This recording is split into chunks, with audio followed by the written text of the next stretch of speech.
আসসালামু আলাইকুম, কেমন আছেন সবাই? আশা করি সবাই ভালো আছেন। আমিও আল্লাহর রহমতে ভালো আছি, আলহামদুলিল্লাহ। তো আজকে চলে আসছি, এই যে এখন দুপুরে রান্নাবান্না করতেছি। দুপুরের আজকে রান্নায় থাকতেছে আমার করলা ভাজি, আলু আর করলা। এই যে লাল লাল করে ভাজি করব আমি। এটা বেশ মজা লাগে একটু লাল লাল করে ভাজি করলে। আর তার সাথে করব মসুরের পাতলা ডাল। এটা আমি এই যে ফুটাই নিচ্ছি পানি দিয়ে, ডালটা ঘুটে।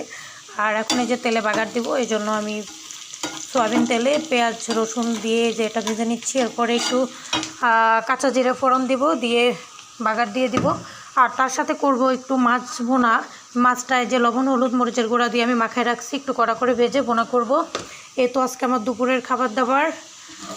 আপনারা কে কে রান্না করতেছেন বা কে কেমন আছেন সবাই জানাবেন। দোয়া করি সবাই সবসময় যেন আল্লাহ সবাইকে ভালো রাখে, সুস্থ রাখে। করলা ভাজিটা আমার হাজব্যান্ডের অনেক পছন্দের একটা খাবার। তো আজকে তাকে ছাড়াই তার পছন্দের খাবারটা আমি খাবো। যাক, আল্লাহ সবাইকে সুস্থ রাখুক, ভালো রাখুক, সবাই ভালো থাকবেন। আসসালামু আলাইকুম।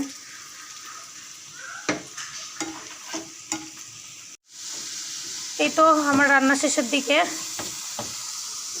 ডালটা নামাই ফেলছি। আর এই যে করলা ভাজি মাছ ভেজে উঠে রাখছি, এখন ভুনা করে দিব।